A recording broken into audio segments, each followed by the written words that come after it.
Hello. Thank you very much for being with Amr Shakil 5858. I'm Amir Putnam. I'm thankful to all news resources and my team. Following are the news which have been reported by American, European, Asian, African, Australian channels and AP, AFP and Reuters news agencies. Now the headlines. Kamala Harris ceremonially crowned as nominee of Democratic Party for president elections. IDF of Israel recovered 6 bodies of hostages in Gaza, and Anthony Blinken is coming back. After young doctor's murder in India, top court orders task force on workplace safety. Doctors in India are still on strike. Shooting in Sydney, Australia. Ukraine controlled 1,250 square kilometers in Kursk region of Russia. Fire in oil depot in Russia. Russian army also advanced in eastern Ukraine. Rescuers are searching for 6 missing people on Sicilian coast after yacht sinks. 7 killed in Israeli strike in Gaza. European Union proposal for import tariffs on Chinese electrical vehicles. Brutal civil war in Sudan. Main mass shooting investigation. Oldest woman of the world dies in San Francisco, California. On Wall Street, Dow Jones Industrial, Nasdaq, S&P 500 all went down. Now please watch the channels. Hello to my big, beautiful, blended family up there. I love you so much. Aren't you proud of Cole? Wow. And a special shout out to my mother. I see you. My mother is the only person in the whole world who thinks Kamala is the lucky one for marrying me. And to Kamala, who, well, we just saw where she is. She's out on the trail listening to and talking with voters. Honey, I can't wait for you to come back to Chicago because we're having a great time here. I love you so much. I'm so proud of how you're stepping up for all of us. But that's who she is. Wherever she's needed, however she's needed, Kamala rises to the occasion. And she did it for me and our family. And now that the country needs her, she's showing you what we already know. She's ready to lead. She brings both joy and toughness to this task, and she will be a great president we will all be proud of. Now, I'm the son of 2 Brooklynites, Mike and Barb. They've been together almost 70 years. My dad worked in the shoe business in Manhattan, and he moved our family out to New Jersey. Where's New Jersey? I see you out there. When I was a little kid. And in a lot of ways, I had a typical Jersey suburban childhood. I biked around the neighborhood. I took the bus to Hebrew school. And I rode to Little League practice in the way back of my coach's wood-paneled station wagon. And if we did well, we got to have a Slurpee after. In my neighborhood, everyone left their garage door open. Wherever you ended up at dinner time, that's the family that fed you. Everyone took care of everyone else. And the guys I grew up with are still my best friends. The group chat is active every day, and it's probably blowing up right now, guys. When my dad had to get a new job, we moved across the country to LA. Money was tight. Hey, California. Money was tight, so I worked at McDonald's in high school for some extra cash. Not only was I Employee of the Month, but I still have the framed picture, which you just saw, and there was a ring, golden arches and all. And then I waited tables, parked cars. I was working full-time so I could afford to go to college part-time. And thanks to partial scholarships, student loans, and a little help from my dad, I got myself through law school. J.D. Vance, do you understand why there was a sudden job opening for running mate on the GOP ticket? They tried to kill your predecessor. Yeah, that's never a good. problem. That's yeah, never it didn't good. end well for Pence. And now look who he's not endorsing. Well, I would argue it ended very well for Mike Pence, in that Mike Pence has spoken up and he's spoken out. And I'm very proud of him for doing it. And my gosh, you look at January the 6th, I will say, I want the statue. I don't care where it is. I want the statue of Dan Quayle with his hand on Mike Pence's shoulders. Because let me tell you, in an incredible footnote in American history, Mike Pence calls Dan Quayle, and Dan puts down the putter, goes, can't do it, Mike, can't do it. And Mike goes, well, what about? And Dan Quayle says, no. You got no choice, man. Yep. You got to do it. I'm serious. Yeah. It's crazy, but these are moments. Great story. These are moments that actually matter. That's an extraordinary phone call that you can read about if you go online. Another thing I'll say about Mike Pence, for all the criticism we've had over the years, there have been so many Republicans who, in a moment when they needed to, criticize Donald Trump. And then when it was clear he was going to be the nominee, he said, well, he's got his flaws, but I'm going to support the nominee. See Nikki Haley, see everybody else. Mike Pence says, I'm sitting this one out. I can't vote for Donald Trump. I'm not going to vote for Joe Biden or Vice President Harris. He might write in his mom or somebody else, but he says, I'm not voting for Donald Trump, the guy he served for 4 years. Yeah. So. And the gallows were brought out for him. Yeah. It's just crazy. Meanwhile, Donald Trump's former chief of staff, speaking of his staff, retired Marine General John Kelly, criticized the former president's recent comments where he claimed the Presidential Medal of Freedom, which honors civilians, was, quote, much better than the Medal of Honor, the highest military decoration given to U.S. service members for valor. Here is what Donald Trump said last week. I have to say, Miriam, I watched Sheldon sitting so proud in the White House when we gave Miriam the Presidential Medal of Freedom. That's the highest award you can get as a civilian. It's the equivalent of the Congressional Medal of Honor, but civilian version. It's actually much better because everyone gets the Congressional Medal of Honor. That's soldiers. They're either in very bad shape because they've been hit so many times by bullets, or they're dead. She gets it, and she's a healthy, beautiful woman. It's actually gets worse every time you hear it. So General bad. Kelly tells CNN, quote, the Medal of Honor is earned, not won, by incredibly brave actions on the battlefield. Tonight, Kamala Harris hitting the campaign trail as Barack and Michelle Obama make the case for her here at the Democratic National Convention.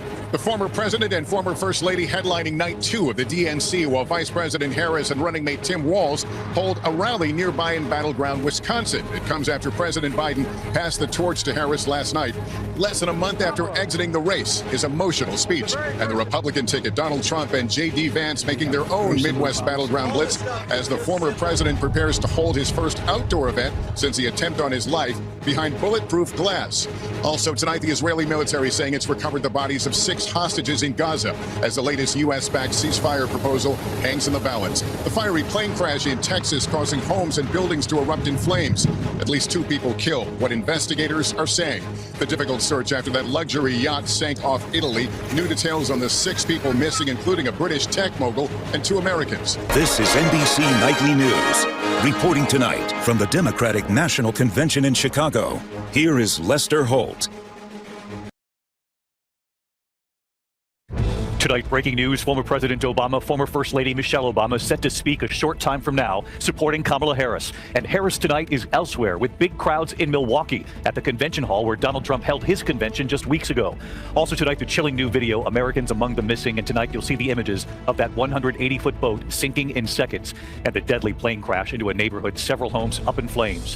First tonight, the Democratic National Convention, former President Obama, former First Lady Michelle Obama, right here in prime time on ABC tonight. While Vice President Kamala Harris and Governor Tim Walz are not in Chicago, they're in Milwaukee tonight, the same place where Trump held his convention weeks ago. The giant crowds lining up tonight. Donald Trump and J.D. Vance, meanwhile, counter-programming this convention in the swing states. Trump in Michigan, his speech on crime today. Also tonight, the chilling new images here, Americans Among the Missing, the 180-foot boat sinking within seconds off the coast of Sicily. The video tonight, the boat vanishing in a matter of seconds. At least 15 survivors. A mother who says she held her baby above the waves to survive. Tonight, Israel's war with Hamas, the breaking headline coming in on this urgent effort to get a ceasefire and the hostages, with the bodies of 6 more hostages now found. Tonight, the Ukrainian offensive inside Russia, our Ian panel close to the border. And tonight, Vladimir Putin now talking about the Ukrainians inside Russia for the first time in days. Tonight, the newly released images of the gunman back here in the U.S. who shot former President Trump at that rally in Butler, Pennsylvania, walking the fairgrounds less than 2 hours before the shooting. The deadly small plane crash into a neighborhood tonight, the images coming in, several homes up in flames. Tonight, the FAA ordering new inspections on Boeing 787 jets after that sudden plunge. They now say the captain's seat slipped during the flight, bumping into the autopilot, disengaging the system, causing the plane to rapidly descend. The major news tonight on 2 popular drugs used for weight loss and obesity, and the new findings when it comes to preventing diabetes. And tonight here, the images, Taylor Swift and the young survivors of that attack. She was determined to meet them. From ABC News, this is ABC World News Tonight with David Muir, reporting tonight from Chicago. And good evening tonight from Italy's coast this Tuesday night. Our goal is to find all the people who are missing. Why it's so dangerous for divers, new video of the vicious storm that sank it, and a first-hand account from a man who helped rescue 15 people. Inflation, deflation, what's fueling the trend and which costs are still high. From Gaza to Canada, a long-awaited family reunion. While they worry about loved ones still trapped in the war zone. Plus, high hopes. They are disrupting our image of who can lead at the highest level. A cautious optimism Kamala Harris can demolish the White House glass ceiling. Global National with Donna Friesen. Good evening and thanks for joining us. We are watching that deep-sea search for 6 people after a luxury yacht sank in a sudden, intense storm early Monday off the coast of Sicily. Among the missing are British tech entrepreneur Mike Lynch and his 18-year-old daughter, who were celebrating his acquittal in a U.S. criminal fraud case. Specialist divers have been working in 12-minute shifts to try to get inside the cabin, but hope the missing could have survived in an air pocket is now fading. One body has been recovered. The Italian Coast Guard has said Ricaldo Thomas, born in Canada and living in Antigua, was the ship's chef. Heidi Petracek reports on who else was on board that yacht and how 15 people managed to survive the violent storm that sank it. Divers in Italy are taking on a dangerous mission, searching for passengers considered missing from British luxury yacht, the Bayesian. We are not stopping, he says. We have resources, manpower, and means. There were 22 people on board when the 56-meter vessel sank during a fierce and sudden storm Monday. Its 72-meter mast barely visible in this CCTV footage through the pounding rain. Italian officials believe that storm caused a destructive waterspout, a tornado over water. That can generate waves, that can generate powerful winds, that can actually turn a boat on its side for a period of almost a minute. The yacht was docked off Porticello, this photo of it taken Sunday. It's believed it sank around 4 a.m. Monday. Rescue crews then located it just under a kilometer offshore on the sea floor, 50 meters deep. 6 people are thought to be somewhere in the ship's hull. They went flat with the mass on the water, and that they sank in 2 minutes, like they said. This man picked up passengers from the Bayesian who were found in a life raft. 15 people survived. One body of the ship's chef, Canadian-born Ricaldo Thomas, was recovered earlier. But still missing, Mike Lynch, a British tech entrepreneur, just acquitted in June of fraud charges in the U.S. after a multi-billion-dollar deal with Hewlett-Packard went sour in 2011. His daughter also unaccounted for, along with Morgan Stanley bank boss Jonathan Bloomer, other colleagues and spouses. Finding them highly technical and risky. Diving inside an overturned vessels presents a number of dangerous challenges. The big key point is whether or not there are people inside a compartment that has oxygen. The likelihood of their survival, he says, is slim as time keeps ticking. Heidi Petracek, Global News, Halifax. There is some positive news about the... Good evening, I'm Amna Nawaz. And I'm Jeff Bennett. On the News Hour tonight, here at the Democratic National Convention, leading Democrats make the case for a Kamala Harris presidency, while the candidate herself takes her message to voters in the swing state of Wisconsin. A rare look from on the ground in Sudan, where a brutal civil war has stolen people's food and livelihoods. Yes, people are talking. They even tell me not to plant, asking, why are you planting? The RSF will take all the crops. They won't leave anything, and people will starve and die. And a summer surge of highlights the difficulty in keeping up with the ever-changing virus, with updated vaccines expected this fall.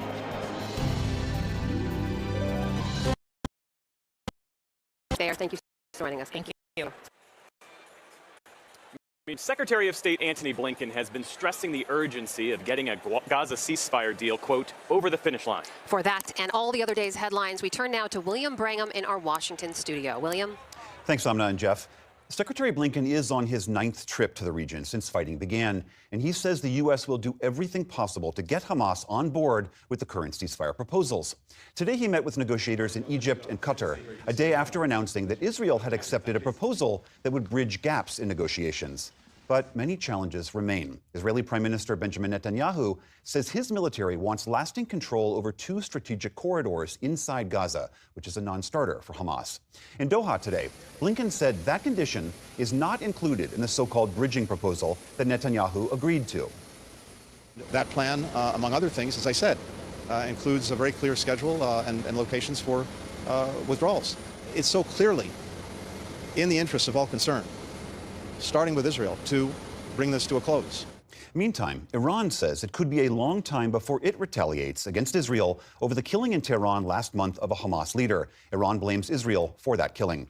Israel's military says it recovered the dead bodies of 6 hostages during an overnight raid in Gaza. A group representing hostages' families say the men were kidnapped alive during the October 7th attack. The army did not say when or how they were killed. Separately, Gaza health authorities say at least 10 people were killed in an Israeli airstrike on a school that was sheltering some 700 people. Israel says the strike targeted Hamas militants who had set up a command center inside. Russia and Ukraine are both making military gains in 2 different geographical areas of their ongoing conflict. Russian forces are advancing on the eastern Ukrainian city of Pokrovsk, while Ukraine pushes deeper into Russia's Kursk region. Ukraine's military chief said that his troops now control nearly 500 square miles of that territory. And Russian sources say Ukraine has destroyed or damaged all 3 bridges over the Sem River in western Russia. Meanwhile, Ukraine's President Volodymyr Zelensky visited a hospital today that cares for military personnel. In a recorded message, he warned of the dangers facing the strategically important city of Pokrovsk. Army Chief Syrskyi reported to me regarding the situation at the front, the defense efforts in the Pokrovsk and Torets sections. It's a difficult situation, but the guys are doing everything to destroy the occupier. Elsewhere, an oil depot in Russia's southwestern Rostov region has been burning for 3 days now after it was hit by Ukrainian drones. More than 500 firefighters are reportedly working to contain the fire. Back here in the U.S., in the state of Maine, an independent commission found that the Army Reserves and local police missed several opportunities that could have prevented a mass shooting in Lewiston last fall. Army Reservist Robert Card killed 18 people and himself in the deadliest shooting in that state's history. In its final report, the commission found that the local sheriff's office could have taken Card into custody earlier under the state's yellow flag law, and that the Army Reserves did not provide Card proper mental health care or address his possession of multiple weapons. Commission Chair Daniel Wathen described a series of missed opportunities. Had members of Card's Army Reserve unit presented a full and complete accounting of the facts, the Sheriff's Office might have acted more assertively in September. After that shooting, the Army conducted its own investigation and disciplined 3 leaders for dereliction of duty. Maine's legislature also passed new gun laws, including a 3-day waiting period for purchasing a gun. On Wall Street today, stocks snapped a recent winning streak, though the losses were limited. The Dow Jones Industrial Average slipped around 60 points. The Nasdaq also lost around 60 after 8 consecutive winning sessions. The S&P 500 also ended the day a bit lower. And we have a unique passing of note. The woman who is believed to be the world's oldest person has died. Maria Brañas was born in San Francisco in 1907. That's a decade before the United States entered World War I. Her family moved to Spain when she was young, and she died there at a nursing home in the Catalan town of Olot. Her social media account called her, quote, super Catalan grandma, with a bio that read, I am old, very old, but not an idiot. She was 117 years old. According to the Gerontology Research Group, her passing leaves Tomiko Ituka of Japan as the new oldest living person. She is 116. Still to come on the News Hour, the desperate shortage of food and medical care in war-torn Sudan, and what you need to know about the latest COVID surge.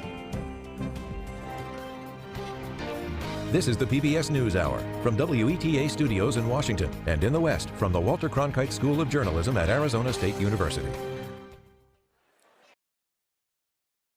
If you own a vehicle, you probably used an automatic car wash before, and chances are you had no issues. But occasionally, cars are damaged during the car wash process, and if it happens, you might be surprised who's responsible for the repairs. Here's Pat Foran and Consumer Alert. Pat. Nathan and Michelle, many people use car washes without any problems, but sometimes drivers make a mistake and damage their car, or the car wash causes dents or scratches. A Scarborough family says their car was damaged, but they've been told they have to pay for the repairs.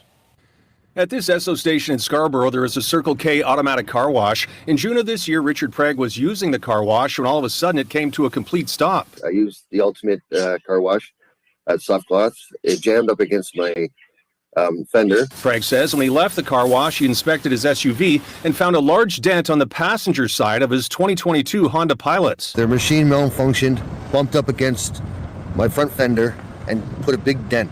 Prague told the car wash manager what happened. Repairing the dent will cost almost $3,000. We don't have access to the video surveillance, so unless we had a dash cam or something, we have no proof. Circle K agreed to an investigation, but the company said there was no proof the dent was caused by the car wash and the case was closed. The spokesperson also told CTV News, "We have received the complaint about this issue. Following a thorough review by our operations team, we found no evidence of responsibility on our part." A month after the incident, there is still a sign at the car wash that says currently the ultimate wash is unavailable. That's the wash option Prague used. You are taking a bit of a risk anytime you use an automatic car wash, according to Circle K's website. Circle K shall not be liable for any damage or injury whatsoever caused by the car wash, including damage caused to you, the vehicle, your property, or to any person in your vehicle. The Insurance Bureau of Canada says damage caused by a car wash could be covered by the car wash's liability policy, but if they won't pay, the owner may have to go through their own insurance. Harris for president, say it to my face. The crowd began forming mid-morning and just kept growing and growing. Kamala Harris backers to downtown Milwaukee by the thousands, waiting for hours to get inside for just a glimpse of the woman they hope, they expect will win the White House. How do you explain Expect will win the White House. How do you explain this? It's like, you know, it's overwhelming. I'm so proud to be able to be 19 years old, and my first time voting is for an Indian American, African American woman. It makes me so proud, and I'm just super excited for where we are headed in this country. Later, inside the arena in Milwaukee, her nomination for the White House now formalized. Back in Chicago, on stage she walked with a message for the thousands here, beamed back to those at the convention in Chicago and across America. We are so honored to be your nominees. This is a people-powered campaign, and together we will chart a new way forward. It's the kind of message from Harris that has resonated with Democrats, now energized and confident. As a battle, a fight ahead of her, but she can do it. She will win. As a former Republican lawmaker now puts it, for his fellow Republicans, it's letting these folks know, look, there is permission this time to go vote Democratic. It's all right. It'll feel okay. But the Trump campaign is pushing back hard, again promoting Trump as strong on public safety, a tactic proven successful in the past. Now trying to stoke fears Harris fails on that front. Every city where the Democrats, led by Kamala Harris, have basically operational control, crime rates are up massively. None of it phasing those who lined up for Harris outside that arena. Confidence here is supercharged. So, Paul.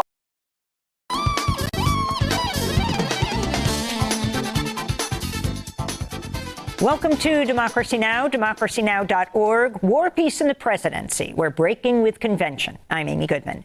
President Biden took to the stage on the first night of the Democratic National Convention Monday, where he passed the torch to Vice President Kamala Harris.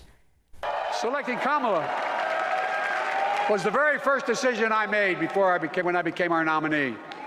And it was the best decision I made my whole career. A few minutes into Biden's remarks, protesters dropped a sign that read, "Stop arming Israel." The sign was quickly wrestled away from protesters. We'll speak to 3 delegates involved in last night's actions in Hour 2 of our live DNC broadcast. The DNC on Monday evening voted to adopt the party's official platform, which does not call for an arms embargo on Israel and reasserts unwavering U.S. support for Israel. Among other high-profile speakers Monday night was New York Congressmember Alexandria Ocasio-Cortez. We have a chance to elect a president who is for the middle class because she is from the middle class. She understands the urgency of rent checks and groceries and prescriptions. She is as committed to our reproductive and civil rights as she is to taking on corporate greed. And she is working tirelessly to secure a ceasefire in Gaza and bringing hostages home. New York Congressmember Alexandria Ocasio-Cortez's speech came after her fellow squad members, Cori Bush and Jamal Bowman, recently lost their House seats after AIPAC poured tens of millions of dollars into their primary challengers' campaigns. Also on the first night of the DNC, three speakers, Amanda Zorowski,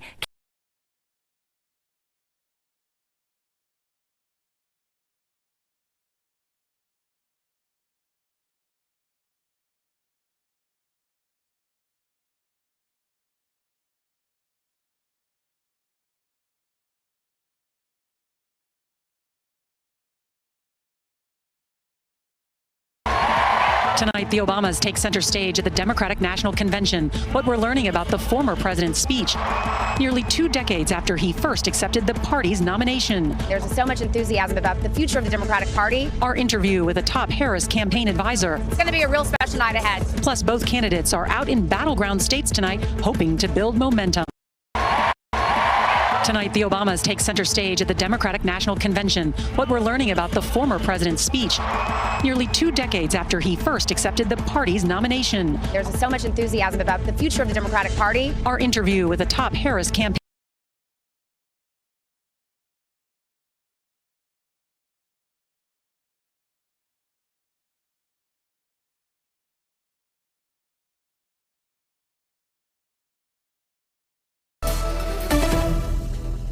This is DW News, and these are our top stories.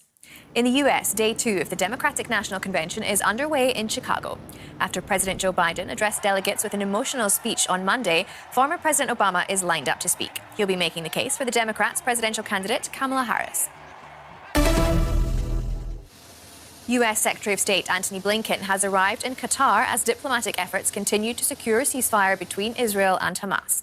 Earlier, he met with Egypt's President Abdel Fattah el-Sisi of Egypt, a key negotiating partner with Hamas. Blinken says Israel has accepted a bridging proposal, but Hamas says the terms of the deal differ from a previous proposal. The Italian Coast Guard is continuing the search for 6 people missing from a luxury yacht off the coast of Italy. The yacht sank in a sudden storm on Monday. Among the missing are British tech entrepreneur Mike Lynch and the chairman of Morgan Stanley International, Jonathan Bloomer. You're watching DW News from Berlin. There's a lot more news on our website. That's dw.com. A glance, an easy way to understand the news that everyone's talking about, as well as stories curated just for you, and quick access to your local news. All the latest, all verified, all the time. news.abc.net.au, a new way to stay in the know.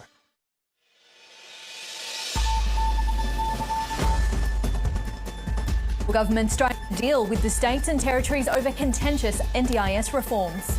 The reality is that what we are doing is securing the future of the scheme, and that is what matters.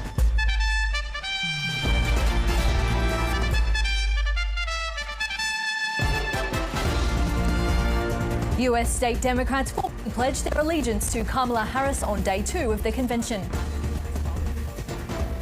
A man found dead after multiple people. And Australia's DV Commissioner to detail progress made in the national plan to end the crisis.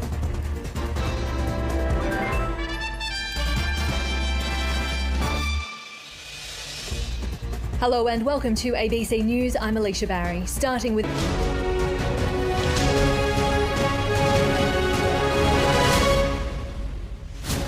Hello and welcome. You're watching Sky News here in the UK. It's 3 a.m. Here are your latest headlines. Vice President Kamala Harris formally accepts the Democratic nomination for president and tells a campaigning rally in Milwaukee there's hard work ahead.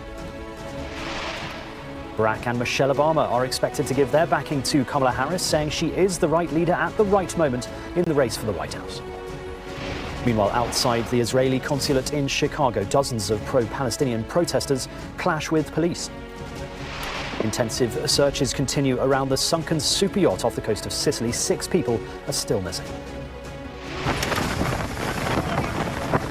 Divers are being hindered by objects blocking their access to the yacht's cabin, but say they've opened a hole in the vessel's hull. The body of the yacht's chef, Ricaldo Thomas, has been recovered, but the former business partner of the missing multimillionaire, Mike Lynch, is still holding on to hope.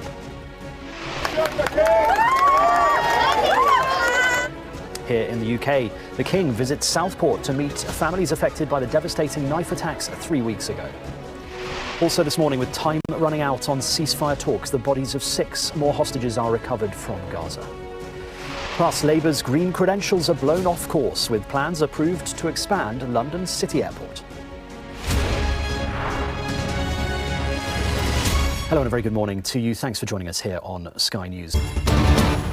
A suspect who police said confessed to killing 42 women and was being detained over the discovery of dismembered bodies has escaped police custody on Tuesday. The WHO says global coordination and solidarity with African countries will be key to defeating Mpox. A suspect who police said confessed to killing 42 women and was being detained over the discovery of dismembered bodies in Kenya's capital has escaped from police custody, officials said Tuesday. He escaped alongside 12 other inmates. Today, August 20th, 2024, morning hours, there was an incident of prisoners' escape that happened at Kikiri police station where we are as at now.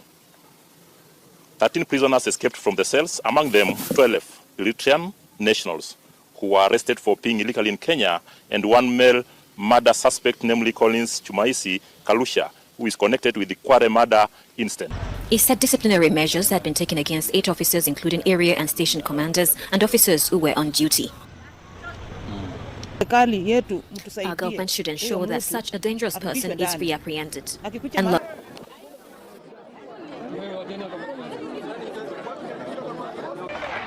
A hospital in the Democratic Republic of Congo, the epicenter of a more deadly strain of Mpox. The World Health Organization, which has declared the spread of the new strain a public health emergency of international concern, on Tuesday rejected comparisons with COVID-19. Mpox is not the new COVID. Regardless of whether it's Mpox clade 1, behind the ongoing outbreak in East Central Africa, or Mpox clade 2, behind the 2022 outbreak that initially impacted Europe and has continued to circulate.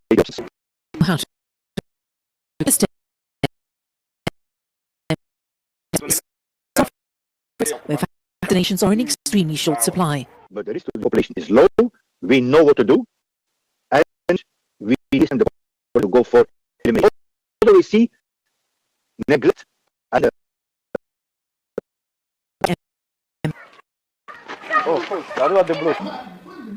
a massive increase in the price of electricity on the accounts for households in Egypt, with raises ranging from just over 14% to 50%, depending on their consumption bracket. For households with prepaid meters,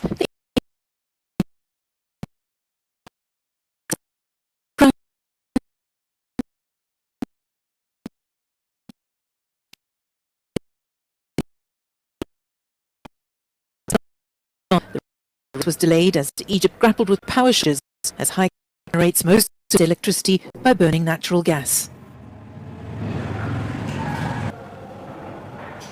Hundreds of protesters marched in Port-au-Prince Monday to demand security after the latest bout of gang violence. Police used tear gas against protesters as they marched into the capital and set up barricades with burning tires. The residents of the hillside neighborhood of Solino called for a demonstration after recent gang attempted to take over the area. We're marching to fight insecurity. We don't want insecurity in Solino. We want change. About 165,000 Haitians fled their homes due to a surge in gang violence this past February, leaving them with nowhere to turn in the capital city, which is home to nearly 3 million people. We are fighting the Haitian state, we are fighting the US, we are fighting the Secretary of State of the US, the United Nations, and all the corrupt. Also, when you look at guns, they're made from the US. Despite promises to prioritize security by the recently appointed Prime Minister and the arrival of around 400 police officers from Kenya to support national police, gangs continue to come from Kenya to support the national police.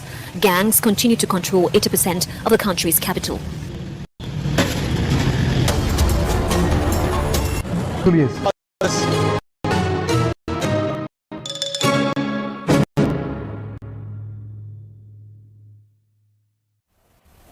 This is Asia Now.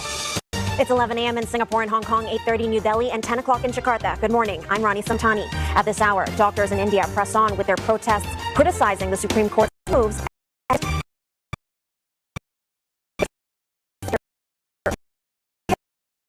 Chinese Premier Li Qiang begins a 3-day visit in Moscow to step up bilateral relations as Ukraine's counter-invasion rages on in Russia.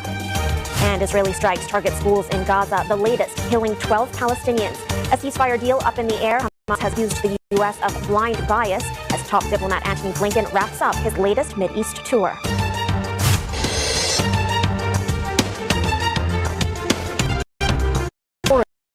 On the next 7-5 with me, Rita Fafi, on TRT World.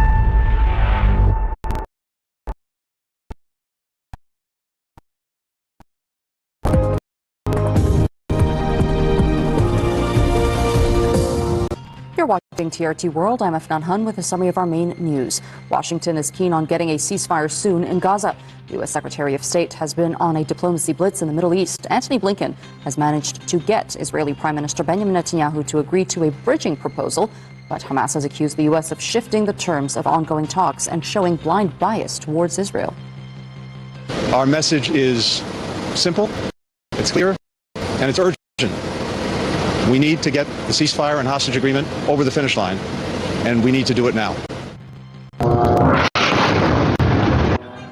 Palestinians in Gaza have endured another day of bombardments by Israel after it launched a series of devastating attacks, one targeting a school and the other a busy market. A drone hit a roundabout at the market in Deir Belah, killing and injuring several people, including children. Lebanon's health ministry says 5 people have been killed by Israeli strikes in the country's south and east. 19 people injured in an attack on the Bekaa Valley.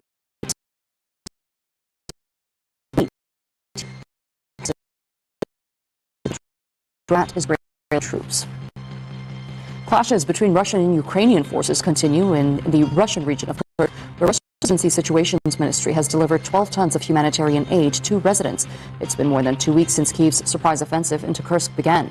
Meanwhile, the Kremlin claims it's captured the key hub of New York in eastern Ukraine. More than 17,000 cases of mpox have been recorded across the African continent, triggering an international plan for a vaccine rollout. The World Health Organization says the mpox virus is not comparable to COVID-19 because they already know how to contain it. In Sicily, a search and rescue operation continues for 6 people, including British tech tycoon Mike Lynch, who are still missing after their yacht sank during a storm day. People escaped before the super yacht capsized, and one body was recovered shortly after. The wreckage is currently lying at a depth of around 50 meters. Stay with us. The news continues here on TRT World. Bye for now. I'm Enda Brady, and billowing black smoke fills the air, as do the Russian expletives. Let's get the hell out of here, this man shouts, as he watches an oil depot on fire in the Rostov region bordering Ukraine. Kyiv said they attacked the depot because it helped supply the needs of the Russian army. An army that continues its advance in Donetsk. The Russian military releasing this footage, claiming that they too have hit vital fuel and arms depots in Ukraine. Because this is a war all about attrition and attacking supply chains. Further north, in Russia's Kursk region, Ukraine continues its steady advance. This footage from the weekend shows the moment they damaged one of 3 bridges over the Siem River, hoping to stop Russian supply lines. In turn, overnight, the Russians hit an energy facility in Sumy over the border from Kursk, causing blackouts for thousands. No wonder then that this soldier, returning from Kursk, seems excited by the chance of Ukraine taking control of one of Russia's sources of energy. He says the battle is tough, but it's worth it because, quote, soon the Kursk nuclear power plant will be ours. The Kursk plant is just 37 miles from the Ukrainian border. Whether or not Kyiv sees it as a legitimate target, another nuclear power plant in the line of fire is an ominous sign. It was 9 days ago that a large fire was seen at the Zaporizhzhia power plant in Ukraine's southeast. It's been under the control of Moscow since March 2022, and Kyiv claimed it was the Russians who started the fire. And then this weekend, a drone strike hit a road nearby to the plant. This time, it was Russia blaming Ukraine. The International Atomic Energy Agency reiterated its call for maximum restraint from both sides. Thank you so much. Hello. Thank you. Thank you for watching and privilege of your time. This is Amir Shakil 5858. I am Amir Woodman. Have a good life.